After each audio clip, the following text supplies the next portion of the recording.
Hallo ihr Lieben, hier ist Jessica. Willkommen zurück zu einem neuen Video.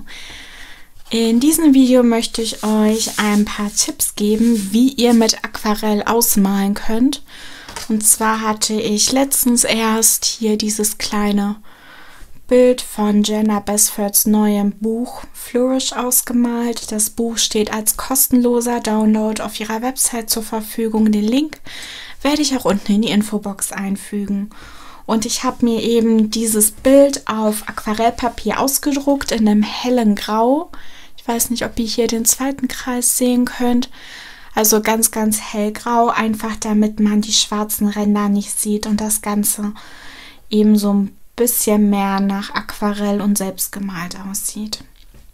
Ja, und ich habe danach ganz, ganz viele Fragen bekommen, wie ich das gemalt habe, und es ist wirklich simpel. Also dachte ich, ich gehe mit euch ein paar Sachen durch und erkläre euch, wie ich es gemacht habe und was mir geholfen hat.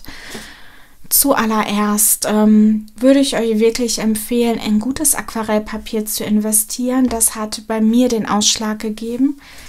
Mein Aquarellpapier, das ich am allerliebsten benutze, ist das Arches Aquarellpapier.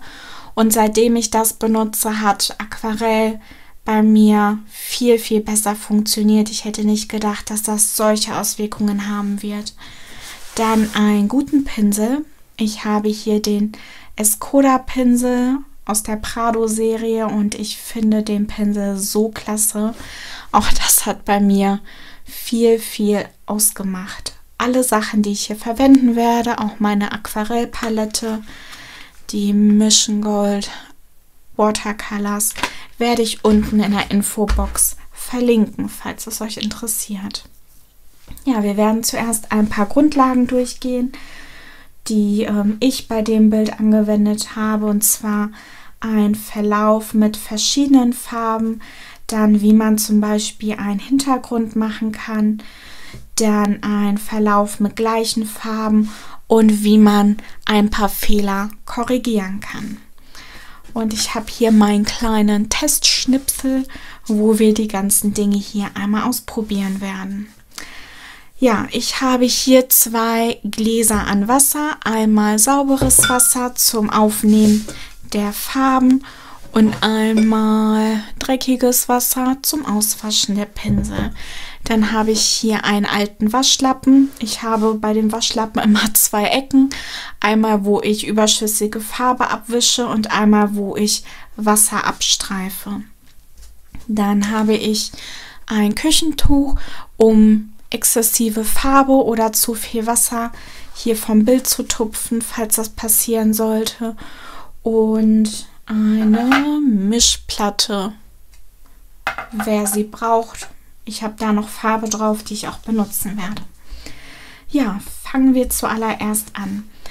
Ich würde euch empfehlen, wenn ihr malt, erstmal die Fläche anzufeuchten.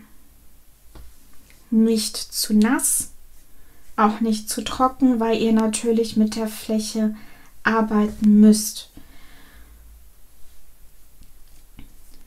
Malt wirklich stückchenweise eure Bilder aus. Wenn ihr zu große Flächen, zu viele Flächen auf einmal anfeuchtet, dann kann es dazu führen, dass manche Flächen zu schnell trocknet, ihr nicht mehr die zweite Farbe oder die dritte Farbe drauf kriegt, ohne dass das Ganze streifig und komisch aussieht. Und arbeitet nie mit Flächen, die direkt nebeneinander sind, weil die Farben ineinander laufen könnten. So, beim Verlauf mit verschiedenen Farben fängt man mit der hellsten Farbe an. Und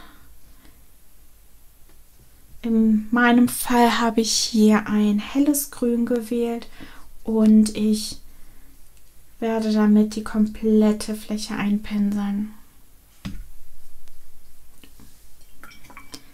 Wenn ihr so dunkel geworden seid wie ich, nehmt mit einem sauberen Pinsel die Farbe ab und schmiert sie auf euer Tuch ab.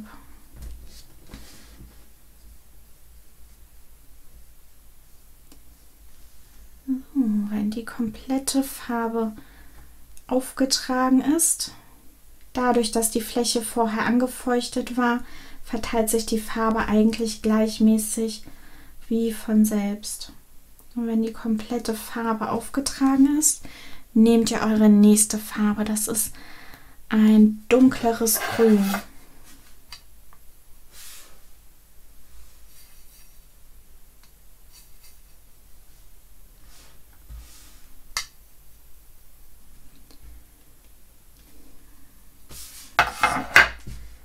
Ich arbeite von oben nach unten und trage das dunklere Grün auf. Und weil eben das Papier noch feucht ist, zieht es sich automatisch nach unten und verteilt sich gleichmäßig.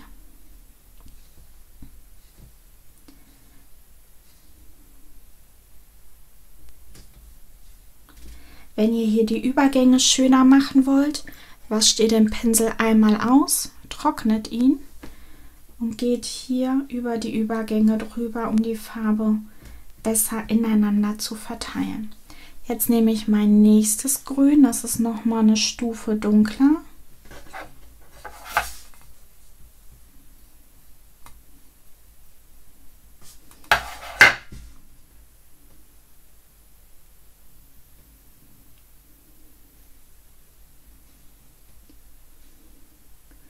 Bei jeder Linie, die ich ziehe, wird das Grün dann eben heller, weil ich an Farbe verliere. Ich wasche jetzt trotzdem den Pinsel aus, trockne ihn ein bisschen und ziehe die Farbe dann weiter runter und mache die Verläufe ein bisschen sanfter. Aber dadurch, dass das Papier eben noch nass ist, sollte es sich wie von selbst verteilen. Das lassen wir jetzt erstmal trocknen. Dann machen wir mal einen Verlauf mit der gleichen Farbe. Und auch da fange ich wieder an, meine Fläche anzufeuchten. Nicht zu nass, aber auch nicht zu trocken. Wirklich so, dass das Papier nur leicht feucht glänzt und nicht, dass sich irgendwelche Pfützen bilden. Wenn ihr zu nass geworden seid, nehmt ein Küchentuch, trocknet das ab oder wartet einfach, bis es von selbst trocknet. Fangt nicht an, Farbe in zu nassen Bildern zu verteilen. Ich halte es meistens ein bisschen gegen das Licht, um zu gucken, ob ich alle Stellen erwischt habe. Und wenn es dann gut aussieht, nehme ich ein bisschen Farbe auf. Und wir fangen hell an.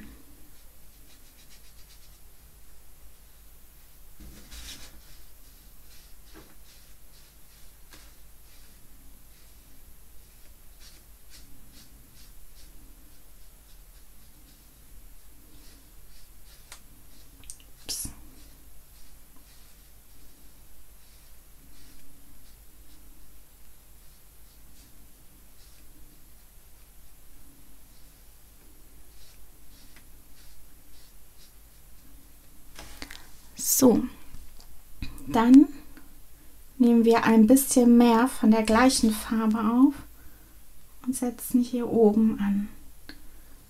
Und bei jedem Streifen verlieren wir etwas an Farbintensität, weil die Farbe sich dann natürlich auswäscht oder man die Farbe verbraucht, die auf dem Pinsel ist.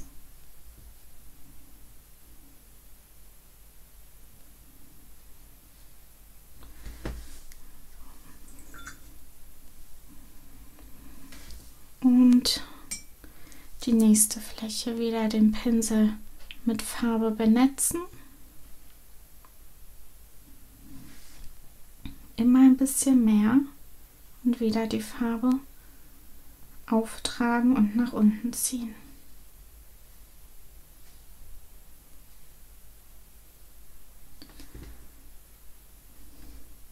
Und das macht ihr eben so lange, bis ihr die Farbintensität erreicht habt, die ihr für euren Verlauf haben wollt. Mit einem sauberen, nassen Pinsel könnt ihr hier unten zum Beispiel überschüssige Farbe noch abnehmen, solange es noch nass ist, und den Verlauf ein bisschen schöner verteilen. So, das lassen wir erstmal trocknen. Kommen wir zu hell und dunkel und was man machen kann, wenn man zum Beispiel zu viel Farbe aufgetragen hat. Oder wenn die Farbe zu hell ist oder ja, wenn man Fehler gemacht hat, wie man sie eventuell korrigiert. Wie es auch bei den Buntstiften ist, fangt erstmal mit wenig Farbe an, weil Farbe dazugeben könnt ihr immer noch. Und das gleiche gilt ob für Buntstift, auch für Aquarell, egal welches Medium dunkler werden, kann man immer noch.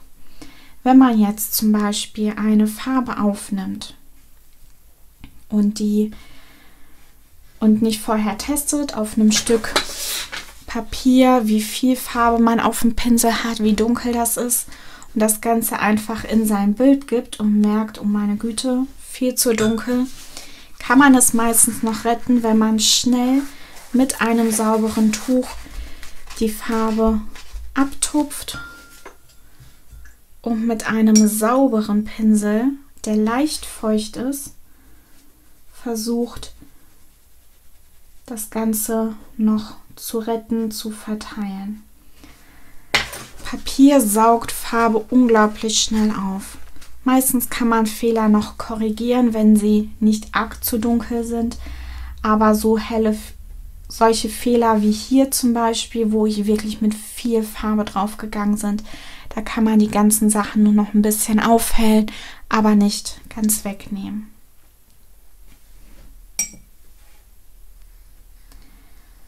Und der Vorteil, wenn man eben vorher sein Papier angenässt hat und mit sehr viel Farbe draufgegangen ist, ist, dass das Wasser meistens als Barriereschicht dient und man viel mehr von der Farbe abtupfen kann.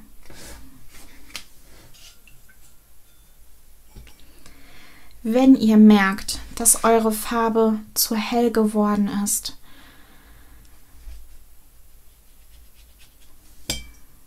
verteilen wir hier mal ein bisschen Farbe und lassen die jetzt kurz antrocknen. Dann geht nicht direkt mit dunkler Farbe drüber, weil die Struktur des Papiers durch das Anfeuchten mit Wasser eben sensibel ist, und je öfter man mit dem Pinsel drüber reibt, desto mehr zerstört man eben diese Papierstruktur. Man kann meistens nacharbeiten, indem man das Ganze trocknen lässt, nochmal anfeuchtet und nochmal rüber geht. Eure Fehler korrigieren sich immer am besten, wenn man dem Ganzen ein bisschen Ruhe gibt und das Ganze antrocknen lässt. Je mehr man da drin rumarbeitet und rummalt und versucht, die Fehler zu korrigieren, desto schlimmer wird es, weil man im Endeffekt nicht sieht, ist die Farbe zu hell oder zu dunkel, weil die Farben sich eben beim Aquarell stark verändern, wenn sie antrocknen. Oder stark verändern können, wenn sie antrocknen. Deswegen gebt dem Ganzen ein bisschen Zeit. Wenn ihr es heller machen wollt, könnt ihr mit einem sauberen, leicht feuchten Pinsel, der Pinsel muss aber trockener sein als das Papier, die Farbe noch abnehmen. So wie hier seht ihr, dass es sich sehr viel aufhellen lässt.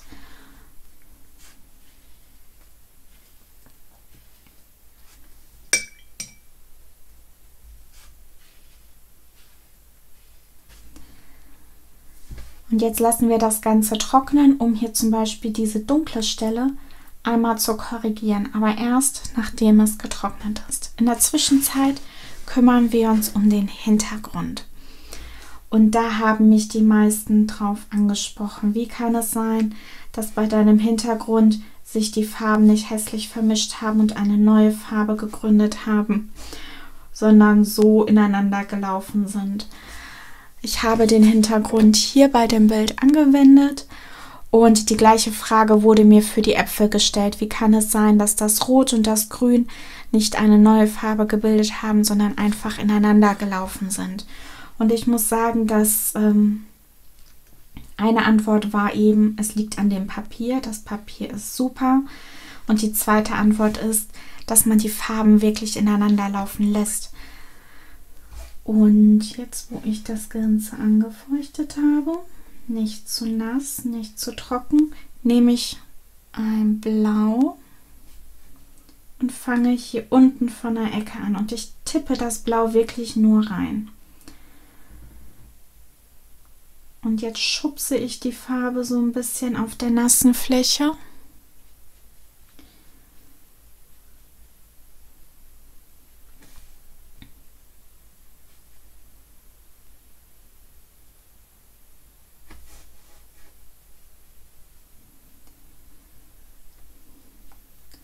So dass sie dahin läuft, wo ich sie haben will. Und ich lasse sie eben heller werden, je mehr ich zur Mitte hingehe. So. Jetzt nehme ich meine zweite Farbe auf. Und auch hier tupfe ich die Farbe erstmal in die Ecke, sodass ich wirklich die meiste Farbe loswerde. Wenn ich merke, ich habe zu viel Farbe, wische ich die überschüssige Farbe ab und verteile die Farbe an den Ausläufern weiter in die Mitte und schubse die Farbe dahin, wo ich sie haben möchte.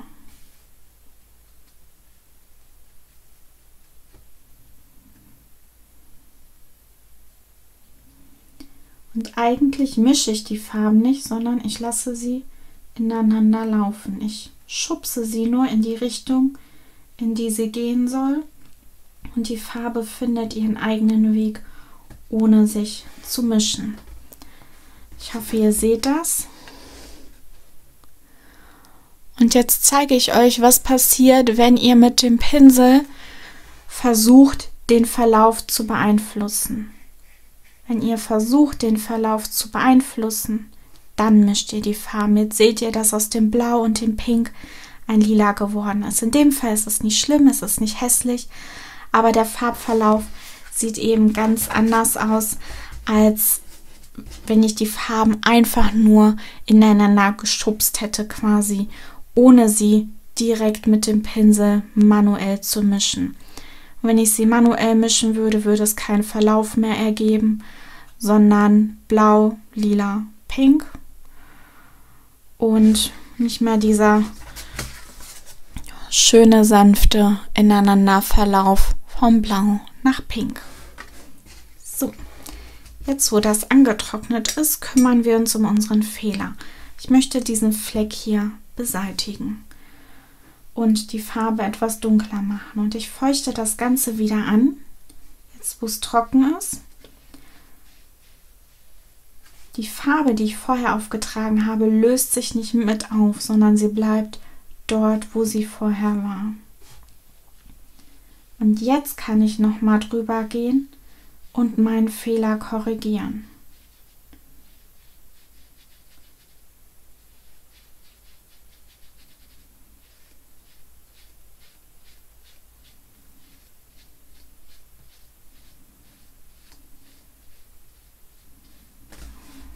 Und ihr seht, dass man von dem dunklen Fehler, den ich davor hatte, nichts mehr sieht. Also wenn ihr Fehler macht, lasst das Ganze erstmal trocknen. Wenn es sich nicht mehr korrigieren lässt oder wenn ihr die Farbe nicht mehr abnehmen könnt, wartet bis das Ganze trocknet, feuchtet es nochmal an und geht einmal komplett drüber. Meistens kann man solche Glitscher immer noch raus korrigieren. So. Das zur Theorie.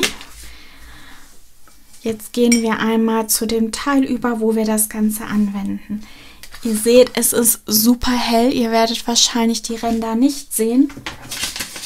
Ich habe mir als Hilfe das nochmal in Schwarz ausgedruckt, weil wenn man da lang genug drauf starrt, sieht man die Ränder auch nicht mehr, auch wenn man direkt davor sitzt. Deswegen schauen wir uns mal eine von den Beeren an und ein Blatt. Ich werde jetzt erstmal eine von den Beeren anfeuchten.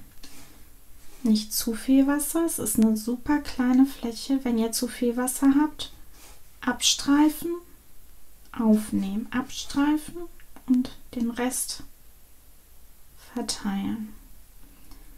Versucht wirklich gleichmäßig das Wasser an den Rändern zu verteilen. Und jetzt nehme ich einen lila Ton.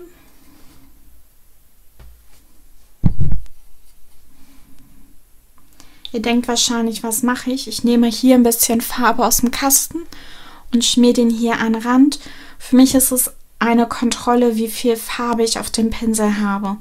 Irgendwie hat es sich für mich bewährt, dass ich die Farbe hier aufnehme und wenn ich mir nicht sicher bin, ob ich zu viel Farbe auf dem Pinsel habe, schmiere ich den in den Mischplatten am Rand ab.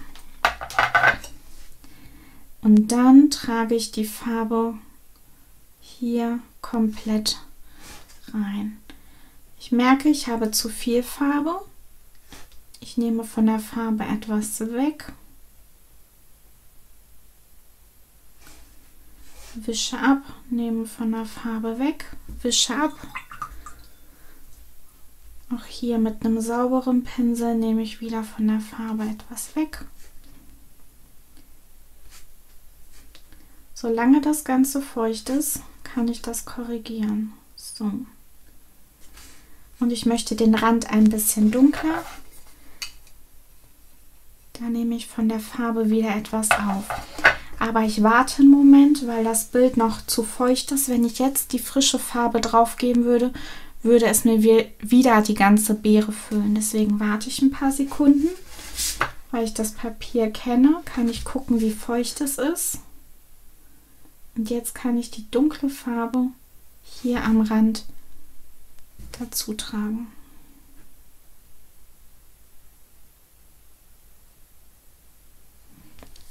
Und mit einem sauberen Pinsel, der fast trocken ist, verteile ich meine dunkle Farbe in den Rest, sodass es keine Ränder gibt.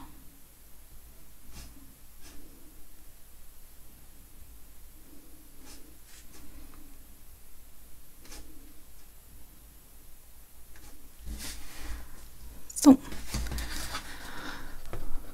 So sieht es für diese kleine Beere aus. Jetzt malen wir ein Blatt aus. Auch hier wieder mit klarem Wasser die Fläche anfeuchten.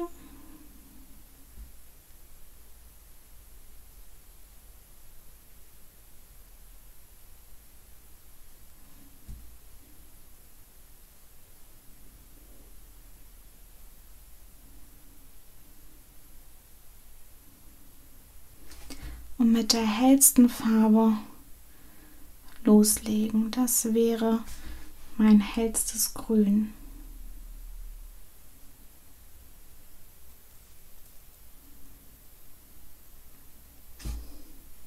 Ich streife jetzt ein bisschen von der Farbe ab, weil ich möchte, dass die Farbe an dieser Seite ein bisschen heller ist als an der anderen Seite. Weil ich auch hier auf Licht und Schatten achte. Das Ganze will ich nicht gleichmäßig ausmalen. Und mit einem feuchten, sauberen Pinsel kann ich überschüssige Farbe immer noch abnehmen, solange es feucht ist. Dann kann ich mein zweites Grün nehmen, das ist ein Tuck dunkler, und trage es hier am Rand auf, wo ich will, dass mein Schatten verläuft.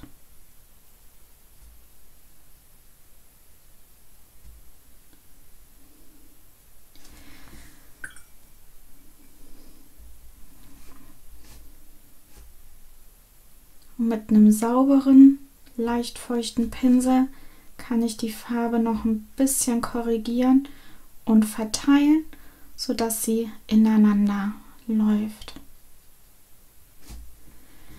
Und jetzt nehme ich noch einen dritten Farbton, ein dunkleres Grün.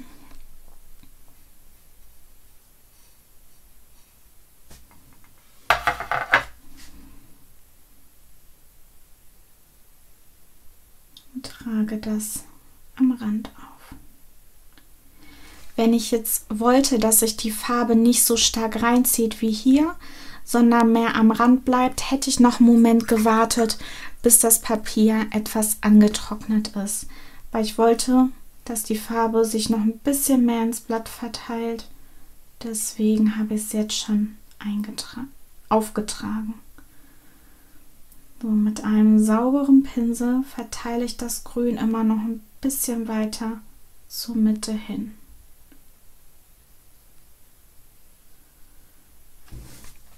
Und so hat man eben einen Farbverlauf von hell nach dunkel.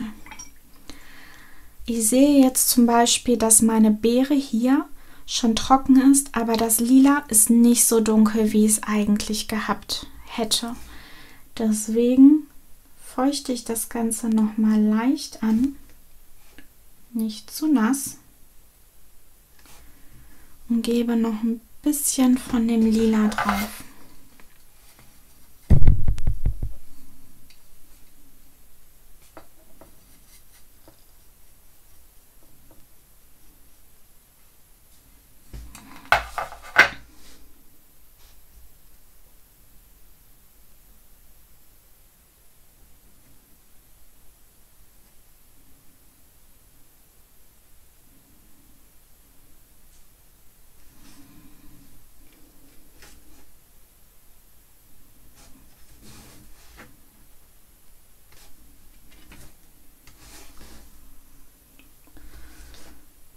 Farbe, die ich nicht haben möchte, die überschüssig ist, nehme ich mit dem feuchten Pinsel ab und schmiere sie hier auf meinem Waschlappen. So. Und ja, das sind zwei Beispiele, wie man eben mit Aquarell in Ausmalbüchern vorgehen kann. Natürlich, wenn ihr die Sachen selber gezeichnet habt, könnt ihr das auch darauf anwenden. Es ist wirklich eine Übungssache, wie viel Wasser man nimmt, wie feucht das ist, wie viel Farbe man aufnimmt. Man muss einfach probieren und ja, für sich selber ein Gefühl entwickeln. Das sind nicht Dinge, die ich über Videos weitergeben kann. Deswegen hoffe ich, ihr traut euch, schnappt euch einen Pinsel und versucht es einfach mal, weil mehr als falsch machen könnt ihr es nicht. Und mit jedem Bild, das eben nicht so läuft, wie ihr euch das vorgestellt habt, lernt ihr natürlich auch aus euren Fehlern dazu. Deswegen traut euch, versucht es einfach. Das ist ein kostenloses Download. Wenn das Bild eben nichts geworden ist, dann schmeißt ihr es weg und versucht es neu. Ihr habt unglaublich viele Versuche und Möglichkeiten und es ist dann nicht so schade drum, als wenn man es eben in einem Buch verdirbt und die Seite nicht entfernen oder vernichten kann. Ja, ich hoffe, ich konnte euch ein bisschen weiterhelfen und ihr versucht es einfach mal in der Praxis, weil ja, mehr als versuchen und ein Gefühl dafür zu entwickeln, kann man nicht. Deswegen viel Spaß beim Ausprobieren und bis zum nächsten Video. Tschüss! So, ich hoffe, ich konnte euch ein bisschen helfen. Und ich möchte euch wirklich Mut machen. Probiert die Sachen aus. Dieses kostenlose Download ist die perfekte Gelegenheit, um Sachen zu testen. Und wenn es nichts wird, dann schmeißt man es halt weg. Und nur so lernt man eben Dinge. Ich kann euch gar nicht sagen, wie viele Bilder ich versaut habe, wie viele Bilder bei mir nichts geworden sind. Einfach weil ich es versucht habe und probiert habe und ich habe aus jedem Fehler gelernt. Ich habe mir extra ein Buch angeschafft, wo ich verschiedene Techniken testen kann und wo es okay ist, Fehler zu machen.